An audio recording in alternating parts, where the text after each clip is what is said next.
What does a man do when he is about to erase his own life?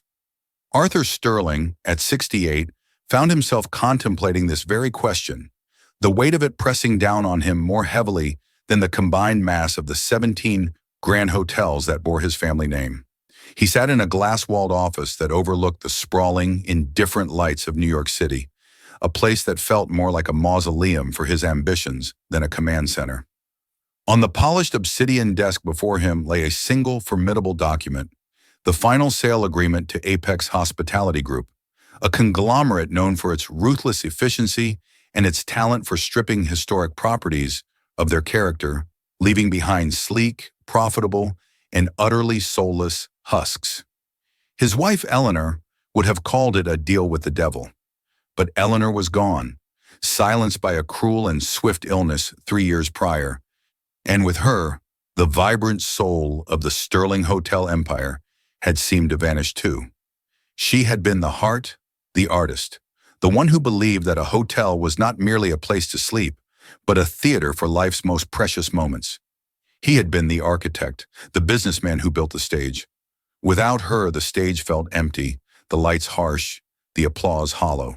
The numbers on the quarterly reports were strong, but the magic was gone. Selling, he told himself, was not an act of surrender, but a mercy killing, a way to stop the slow, painful bleed of his wife's legacy into corporate mediocrity. His finger traced the signature line, one stroke of a pen, and it would all be over. The decades of work, the memories forged in marble lobbies and grand ballrooms, the thousands of employees whose lives were intertwined with his. All of it would be reduced to a number in his bank account, so vast it was meaningless. He was about to sign. His hand, liver-spotted and trembling slightly, reached for the expensive fountain pen, a gift from Eleanor on their 40th anniversary. And then he stopped. A flicker of something, defiance perhaps, or shame, stirred in his chest. He couldn't do it. Not like this. Not sitting in this sterile tower, so far removed from the world he and Eleanor had built. He needed to see it one last time. Not as Arthur Sterling, the reclusive billionaire whose face was rarely seen outside the society pages of a bygone era. He needed to see it as a ghost, a nobody.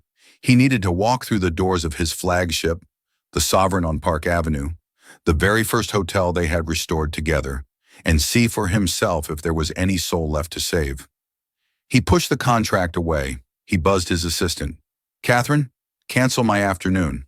All of it." "But Mr. Sterling, the Apex delegation—" "They can wait," he said, his voice imbued with a resolve he hadn't felt in years. "Tell them I'm conducting a final, personal audit." An hour later, Arthur Sterling was gone. In his place stood Art, a man of simple means.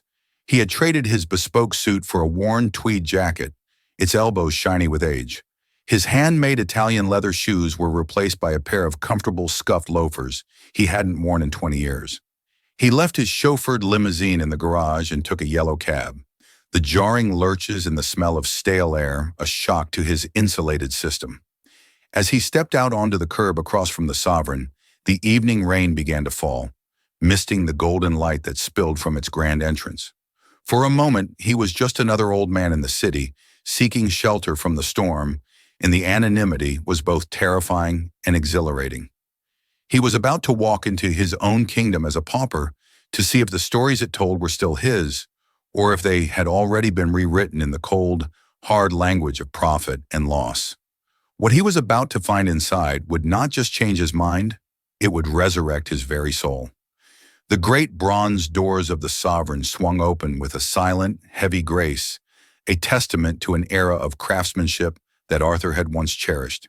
He stepped from the damp chill of the New York evening into the cavernous lobby, and for a fleeting moment, he was 28 again. Standing beside Eleanor, both of them covered in plaster dust, dreaming of the glory they would restore to this faded jewel. The magnificent baccarat chandelier, which they had sourced from a crumbling French chateau, still hung like a galaxy of frozen fire from the frescoed ceiling. The Italian marble floors, polished to a mirror shine, still reflected its light. The bones of the place were the same, but the spirit felt muted. The air, which should have hummed with the quiet excitement of arrivals and the murmur of intimate conversations, was instead filled with the generic, looping strains of a soulless, smooth jazz playlist. A young woman at the concierge desk, her face illuminated by the blue glow of her smartphone, barely glanced up as he entered. She was immaculate, her uniform a crisp, modern design he didn't recognize, but her welcome was as cold as the marble beneath his feet. He drifted towards the entrance of the Gilded Quill, the hotel's legendary restaurant. It was where presidents had dined, where Broadway deals had been sealed with a handshake, where he had proposed to Eleanor. He remembered agonizing with her for weeks over the name, wanting something that spoke of both luxury and literature, a nod to the city's great writers who had once frequented the hotel bar. A host, a young man with more gel in his hair than warmth in his eyes, greeted him with an efficiency that bordered on impatience. "Table for one?" he asked, his gaze flicking over Arthur's worn jacket with a flicker of disdain. "Yes, please," Arthur said, his voice a little hoarse. The host grabbed a menu and led him not to one of the plush booths that lined the walls, but to a small, wobbly two-top tucked away in a high-traffic corridor near the swinging doors of the kitchen. It was a table for ghosts and afterthoughts. Perfect. As he settled in, Arthur took in the scene. The restaurant was busy, but the energy was frantic, not festive. Servers moved like automatons, their smiles pasted on, their movements efficient but devoid of grace. This wasn't the seamless ballet of service he and Eleanor had prided themselves on. This was a factory floor churning out luxury experiences with calculated precision. He saw the new manager, a man named Julian Croft, who he knew only from sterile corporate memos and impressive-looking profit and loss statements. Croft was prowling the floor like a shark, his suit sharp, his expression sharper. He wasn't connecting with guests. He was monitoring his staff, his eyes darting from table to server to kitchen door, a human algorithm calculating efficiency. Then through the mechanical din, he noticed her. She was a young woman, perhaps 20 or 21, her name tag reading Clara. Her uniform, the same as the others, seemed different on her. Less a costume, more a second skin. Her dark hair was pulled back in a simple, elegant knot at the nape of her neck, though a few errant wisps had escaped to frame a face that was a study in earnest concentration. While other servers dropped plates and fled, she lingered. He watched her with an elderly couple at a nearby table.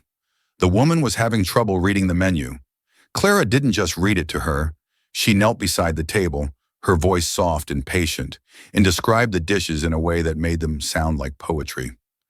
"The scallops," she was saying, "are pan-seared until they have a crust like caramelized sugar, and they rest on a saffron risotto that tastes like sunshine."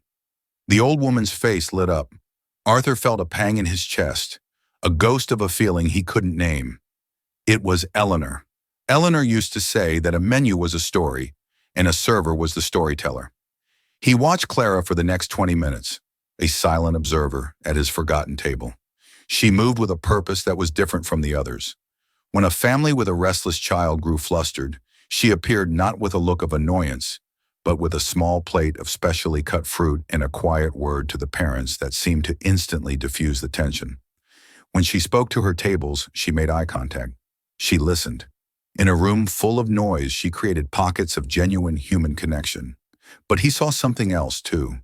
He saw the way Julian Croft's eyes narrowed every time Clara spent what he clearly considered too long at a table. He saw another server bump into her, nearly sending a tray of drinks flying, and offer a sarcastic, "Watch it, storyteller," under her breath. Clara simply righted the tray, murmured an apology that wasn't hers to give, and carried on.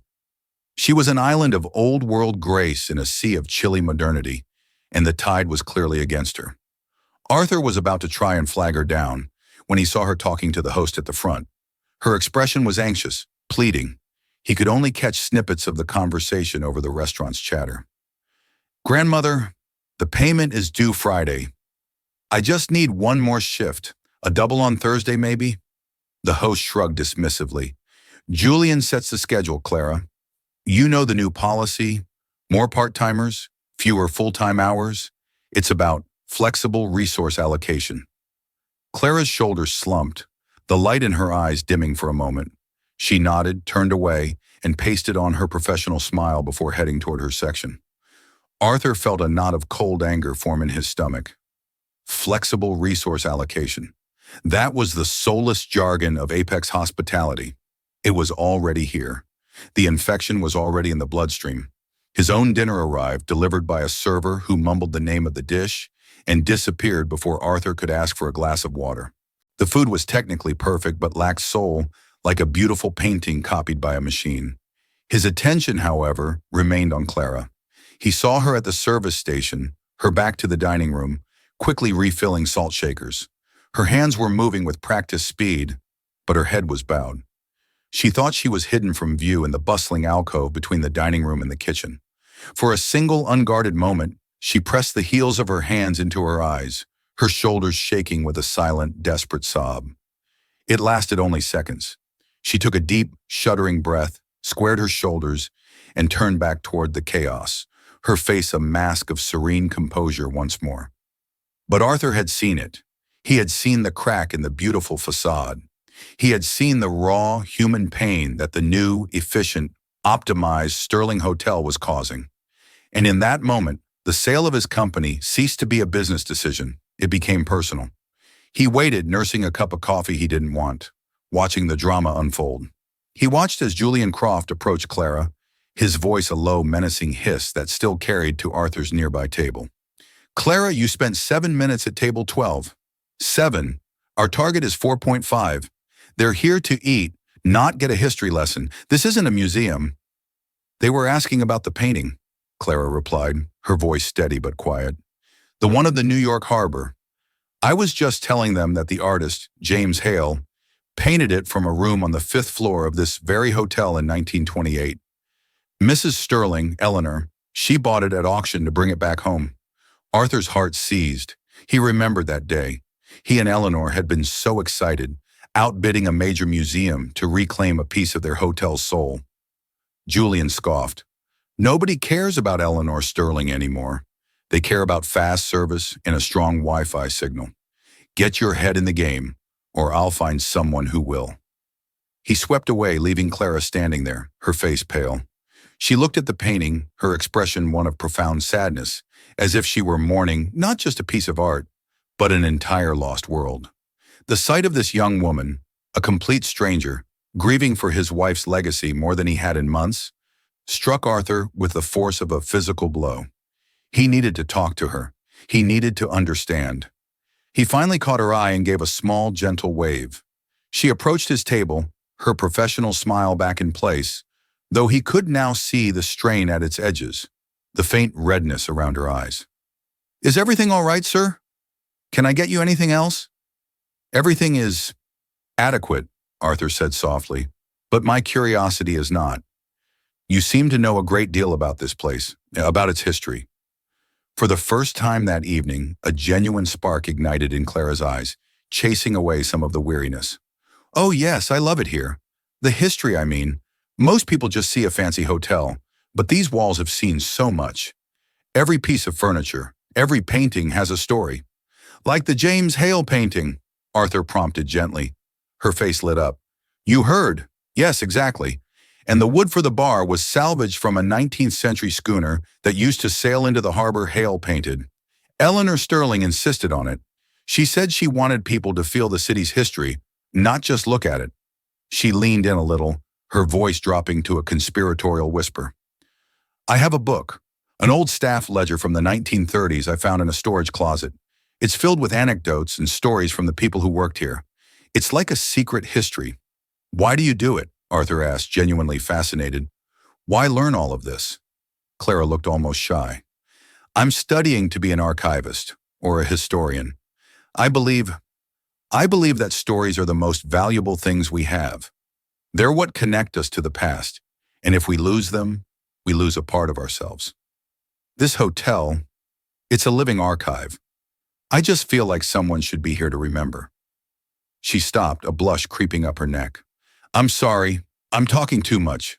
Mr. Croft says Mr. Croft is wrong," Arthur said, his voice firm. "Tell me more about the ledger." Clara hesitated, glancing nervously toward the manager's station, but something in the old man's kind, attentive eyes made her feel safe. It talks about the staff parties Mrs. Sterling used to throw, how she knew every single employee by name, knew their children's names. It says she started a sunshine fund, where staff could contribute a little each week and the hotel would match it to help anyone who fell on hard times. There's a story in there about a dishwasher whose house burned down, and Mrs. Sterling used the fund in her own money to get his family a new apartment and furniture by the end of the week. Tears pricked at Arthur's eyes. He had forgotten about the Sunshine Fund. After Eleanor passed, the corporate office had phased it out, calling it an inefficient and non-standardized employee benefit program. It sounds, Arthur said, his voice thick with emotion, like she was a remarkable woman. She was the soul of this place, Clara said with a quiet certainty that resonated deep within him. Then her expression clouded over again. It's different now. We're told not to form inefficient personal bonds with the guests. We have scripts for how to greet people. They're replacing the original sterling silver flatware because the new stainless steel is cheaper and easier to polish. Mr. Croft even had them take down the Aubusson tapestry in the West Corridor. Said it was old and musty and didn't fit the new streamlined aesthetic. The tapestry, a magnificent 17th century piece Eleanor had spent a year lovingly restoring by hand with a team of experts. It depicted a hunting scene, but Eleanor had always laughed and said it was really about the thrill of building something beautiful together. The streamlined aesthetic Clara mentioned was the exact language from the Apex Hospitality brand guide. Croft wasn't just cutting costs. He was methodically stripping the hotel of its unique identity.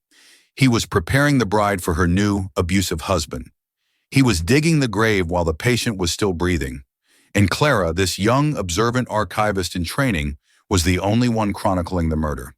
"Clara!" Julian's voice cracked through their conversation like a whip. He was standing by the table, his face a mask of thunderous fury. "What did I tell you about bothering the guests? This is the third time I've seen you loitering at this table. Your side work isn't going to do itself." "I'm sorry, sir," Clara whispered, shrinking back. "The gentleman was just asking." "I don't care what he was asking," Julian snarled. "His bill has been paid. Your function in this interaction is over. Are you so desperate for a tip that you have to harass the customers?" The cruelty of the accusation was breathtaking. He was weaponizing her poverty against her. Clara flinched as if struck, her face flushing with a deep, painful red. Humiliation radiated from her in waves. "That's enough," Arthur said, his voice dangerously quiet. Julian turned his glare on Arthur. "And you, sir, we appreciate your patronage, but the restaurant is closing, and my staff have duties to attend to.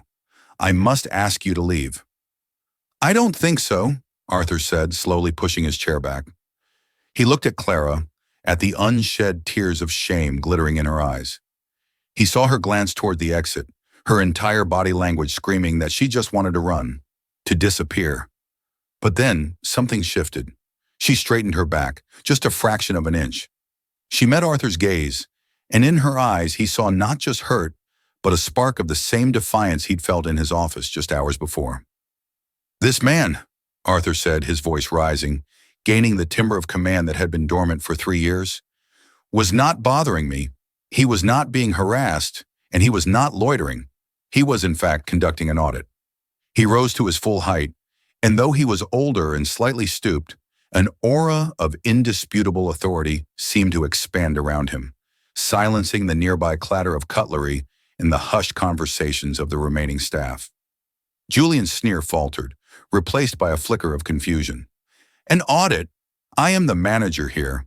All audits go through me. Who are you? From corporate?" "You could say that," Arthur said, his eyes cold steel. He turned his attention back to Clara. "You mentioned a ledger and a tapestry. You have a keen eye for details, Clara, a respect for things that matter. These are qualities that are in very short supply." He then locked his gaze back on Julian. "Qualities you, Mr. Croft, clearly lack. Tell me, what was your bonus contingent on this quarter? Was it tied perhaps to reducing overhead by a certain percentage? Did that include replacing silver with steel? Did it include logging valuable assets like, say, A 17th century tapestry, as damaged, and having it removed for disposal? The color drained from Julian's face. I, I don't know what you're talking about. That's a ridiculous accusation. Is it? Arthur's voice boomed through the now silent restaurant. Every busboy, every server, every cook peeking through the kitchen doors was frozen, watching the confrontation unfold. Because it sounds remarkably like a strategy to devalue the hotel's historical assets on paper, making the acquisition for a company that specializes in minimalism, like Apex Hospitality, seem all the more synergistic. A deal from which, I'm told, key transitional managers stand to make a substantial personal profit. This is insane, Julian stammered, his arrogance completely shattered, replaced by raw panic. You're just some old man. You have no authority here. Security. But no one moved. They were all staring at Arthur, at the power that rolled off him, the quiet certainty of a king who had returned to his castle. My authority, Arthur said, reaching into his worn tweed jacket, is this. He didn't pull out a wallet or an ID. He pulled out the old tarnished silver key to the hotel's rooftop suite, the Eleanor suite, a key that hadn't been issued to a guest in decades. He held it up. It was a symbol only the oldest members of the staff would recognize. He saw the recognition dawn in the eyes of a gray-haired bellhop standing by the door, whose jaw dropped in astonishment. My name is Arthur Sterling, he announced, his voice echoing in the stunned silence. And this is my hotel, and you, Mr. Croft, have just overseen your very last dinner service. The silence that followed was absolute, a perfect vacuum in which Julian Croft's career ceased to exist. Clara stared, her hand pressed to her mouth, her eyes wide with a mixture of terror and dawning, unbelievable comprehension. The old man, the kind listener, the ghost at the forgotten table, was the myth himself. Julian sputtered, his face a mottled patchwork of red and white. Mr. Sterling, I had no idea. If I had known you were here, I would have ensured you had the finest experience. That is precisely the problem, Arthur said, his voice dropping again to a lethal calm. You would have put on a show for me, but I didn't come here to see a show. I came here to see the truth. And the truth is, you have mistaken efficiency for excellence. You have confused profit with purpose. You have taken the soul of this place, my wife's soul, and you have been auctioning it off piece by piece. He turned to the assembled staff. The Sunshine Fund is being reinstated, effective immediately. The flexible hours policy is abolished. Anyone who wants to work full-time with full benefits will have that opportunity. We are a family and we will start acting like one again. A wave of audible relief, of whispered gasps and murmurs, rippled through the staff. Then Arthur's gaze fell back on Clara, who looked as though she might faint. And you, Clara, he said, his voice softening.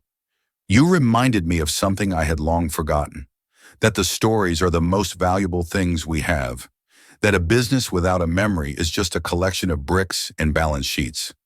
He stepped closer to her, away from the cowering form of Julian Croft. You told me you were studying to be an archivist. It seems to me your education has already begun. How would you like a promotion? Clara could only shake her head, speechless. I'm not talking about head waitress, Arthur continued, a small, genuine smile gracing his lips for the first time in years. I'm creating a new position, Director of Sterling Legacy. Your job will be to preserve and share the history of all 17 of our hotels. You will oversee the restoration of our historical assets. You will train our staff not just in service, but in storytelling. You will be the keeper of our memory, of Eleanor's memory. He paused, his eyes twinkling. The salary will be more than enough to handle any pressing family matters. And your first official duty, he added, glancing back at the empty space on the west corridor wall, will be to find out exactly where Mr. Croft disposed of my wife's tapestry. Julian Croft made a small choked sound. He knew, as did everyone in the room, that the game, the air in the gilded quill, so recently taut with tension, now hung loose and trembling, like a sail after a storm. The applause had been a soft, deferential thing, a ripple of catharsis that faded into a profound, uncertain silence.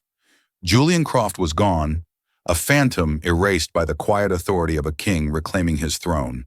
But his departure had left a vacuum.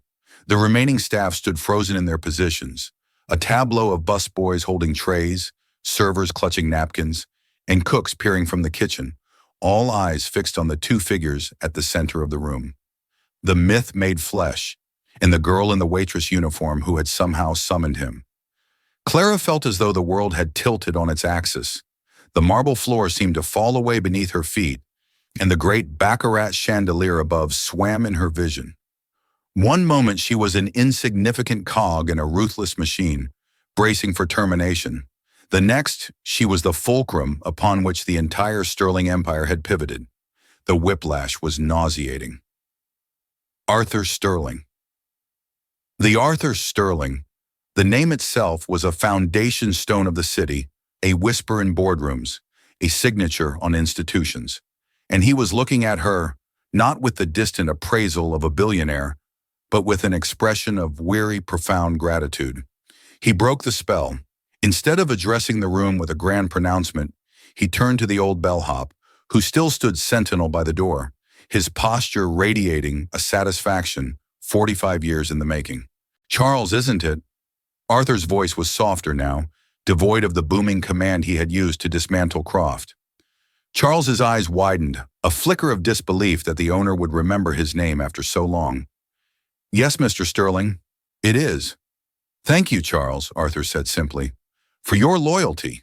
It has not gone unnoticed." He let that statement settle in the air, a promise and a validation that resonated with every long-serving employee in the room. Then his gaze swept over the others. "Go home to your families, get some rest. The Gilded Quill is closed for the night. We have much work to do tomorrow." It was a dismissal, but it felt like a benediction. A collective relieved breath was exhaled. Slowly, hesitantly, the staff began to disperse, their whispers following them like rustling leaves. "Can you believe it?" He remembered Charles's name. The Sunshine Fund. Finally, only Arthur and Clara remained in the vast, gilded room. The silence that returned was different now, intimate, heavy with unspoken meaning. Clara's hands, which had refilled 1,000 water glasses that night, trembled uncontrollably. She clutched at the cheap fabric of her apron, the only solid thing in her spinning reality.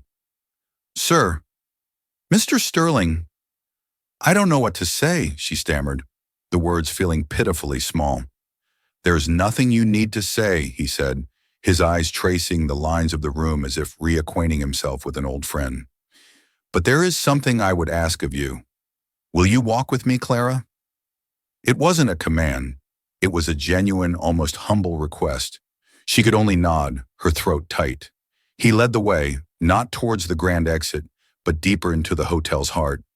He walked with the slow, measured pace of a man traversing the landscape of his own memory.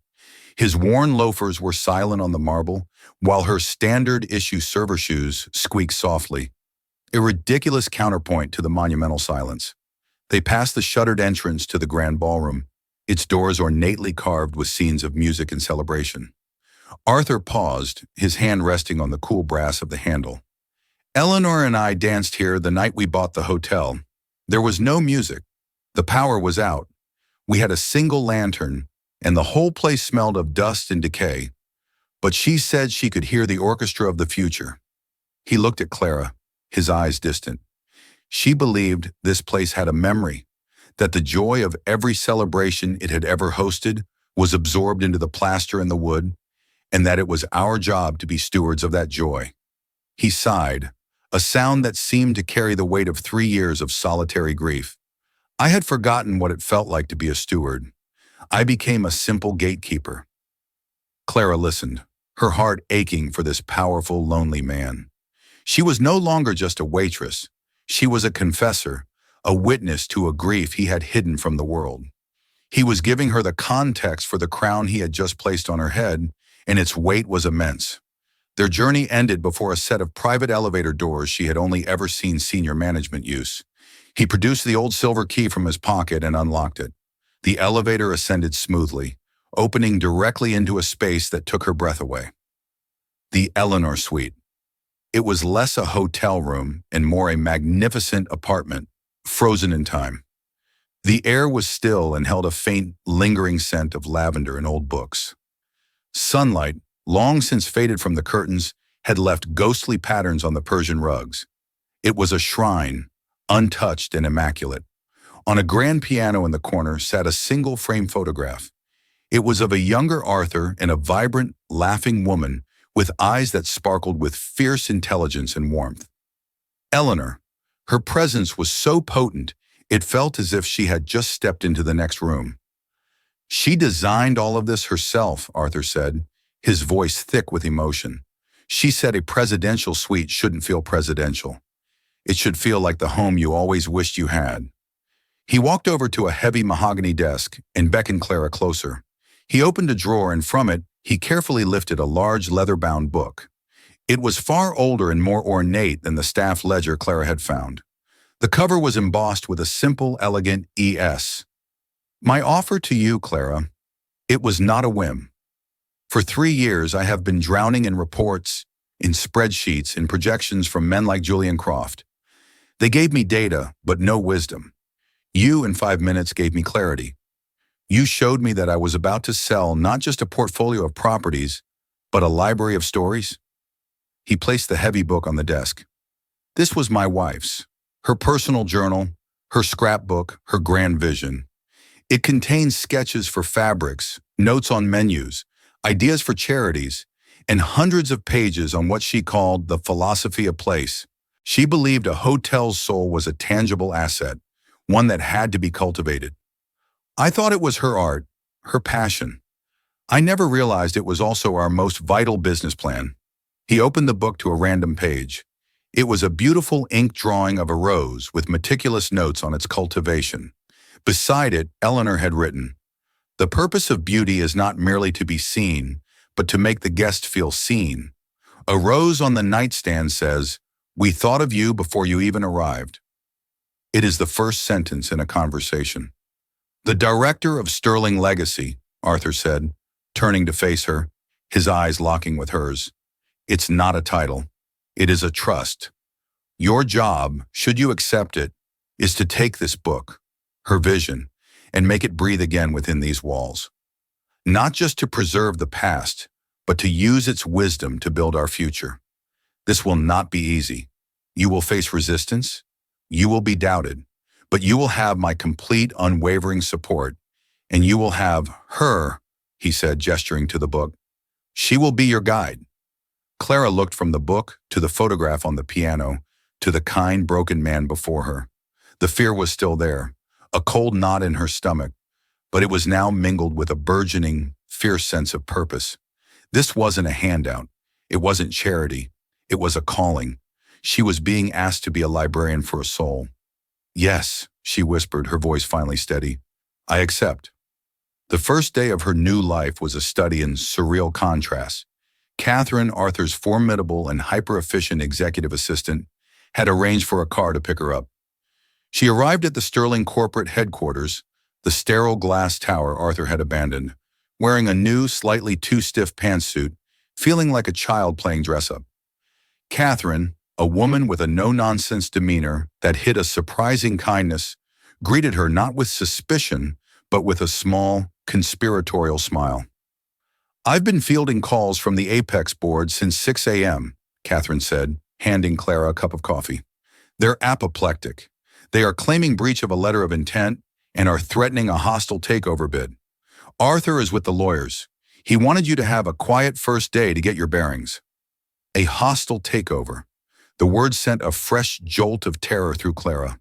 The dragon she thought had been slain last night was very much alive, and it was angry. The fate of the entire company, she realized, didn't rest on a single dramatic confrontation. It would be a war, fought in boardrooms and courtrooms, and her role was to build the arsenal of their defense, an arsenal made of stories. Catherine led her to a spacious office next to Arthur's. It had a sweeping view of the city and a desk that felt as large as her entire childhood bedroom. On it were 3 items: a brand new laptop, a framed photograph of the sovereign, and Eleanor Sterling's leather-bound journal. Her first official meeting was not with Arthur, but with the senior management team of the sovereign. the very people who had reported to Julian Croft.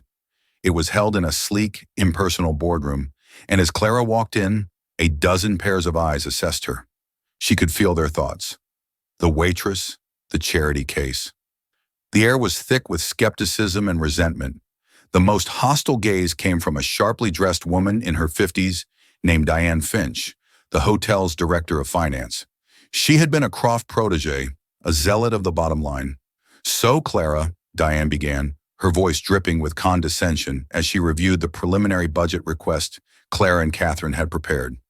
"Your first initiative is to spend $50,000 to reupholster the lobby furniture in a historically accurate fabric, and you've allocated funds for a staff oral history project.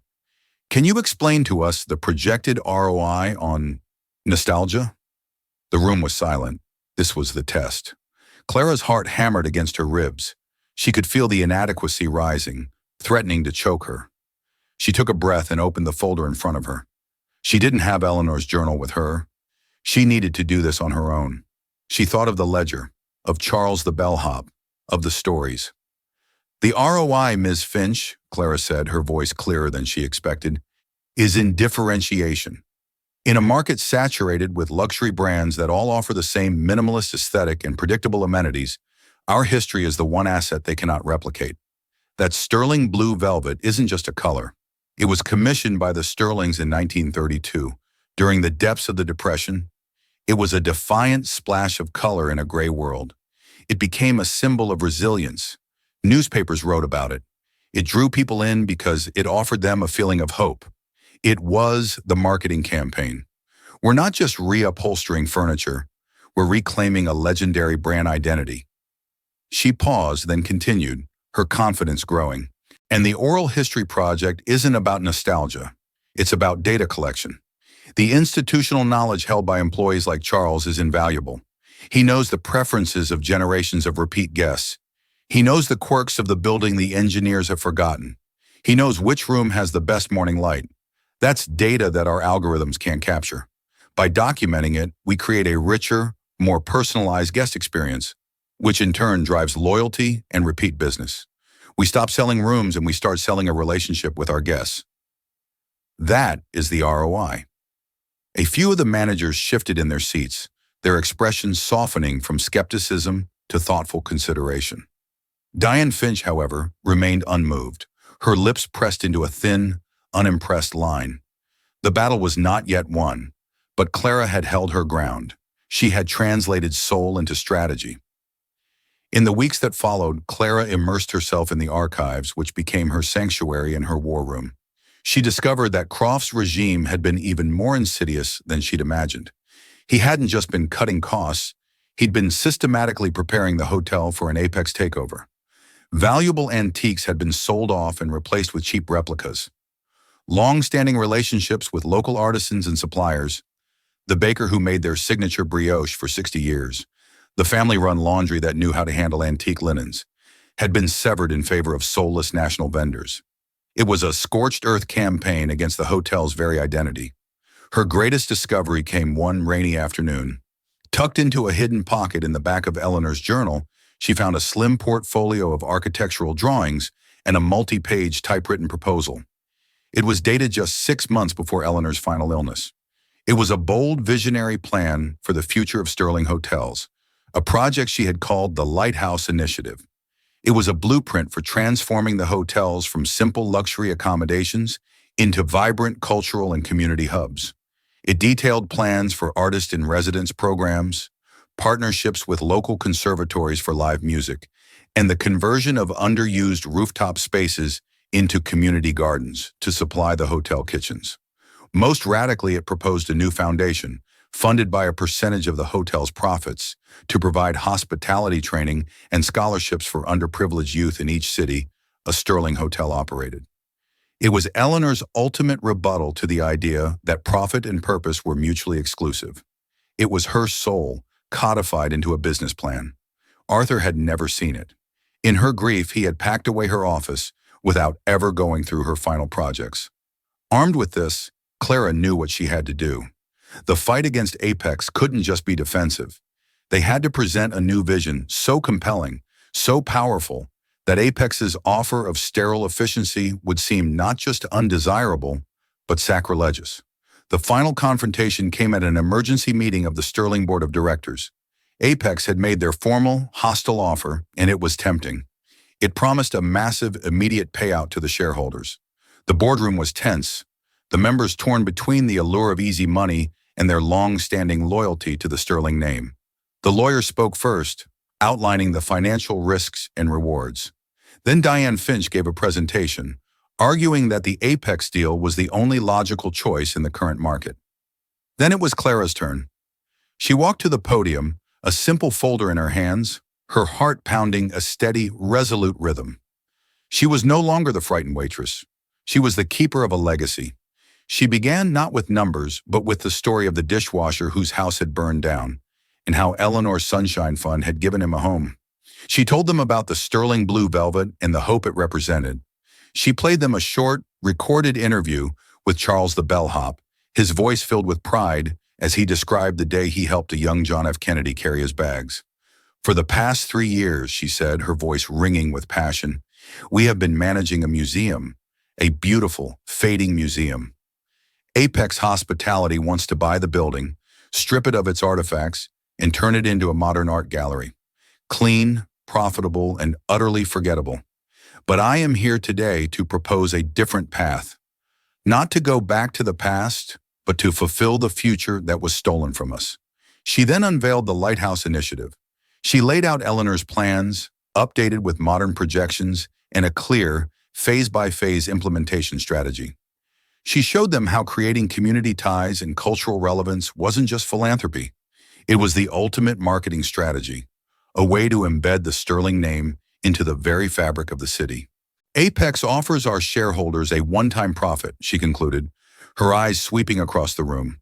Eleanor Sterling offers us a perpetual purpose. They are offering to buy our assets. She is offering us a chance to resurrect our soul. The choice is yours. She sat down. The silence was absolute.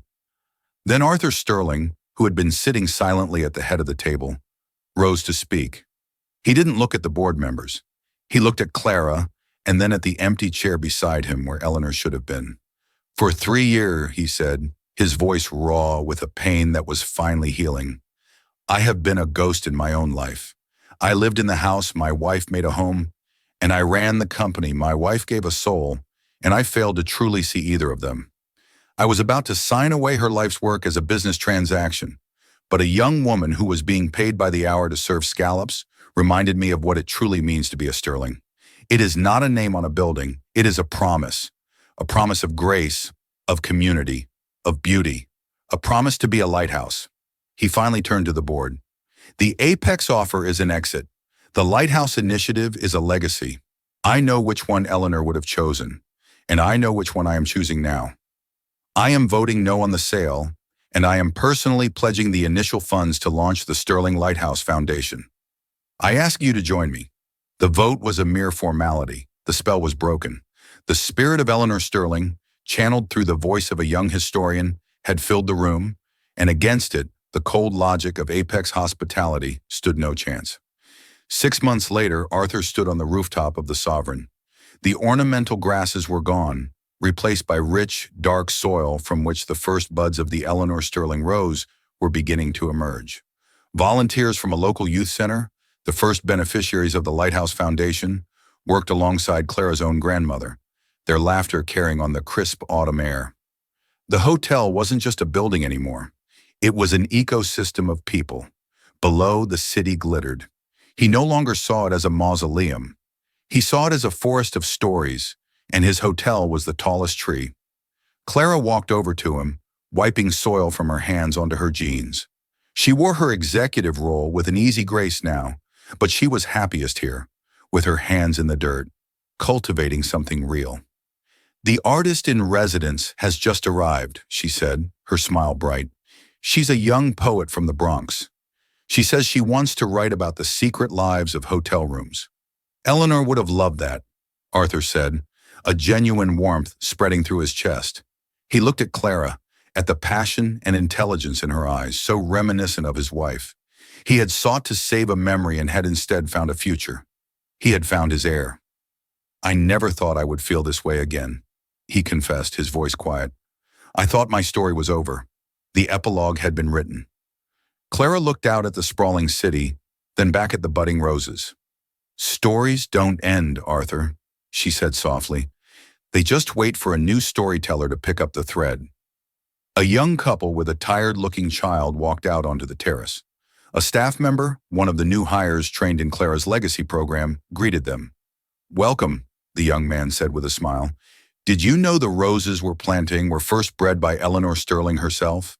She used to say that every guest deserves to have something beautiful waiting for them. Can I get your daughter a glass of our fresh squeezed lemonade? We make it with mint grown right here in this garden. The child's face lit up. The parents relaxed. A small, perfect moment of connection was forged. Arthur watched them, and for the first time in years, he felt no sense of loss when he thought of his wife. He felt only her living presence, woven into the fabric of this renewed world. The legacy wasn't an artifact to be preserved behind glass. It was this: a conversation, a helping hand, a rose offered to a stranger that felt like a welcome home. It was a story being told and retold with every single act of kindness. And it was just beginning.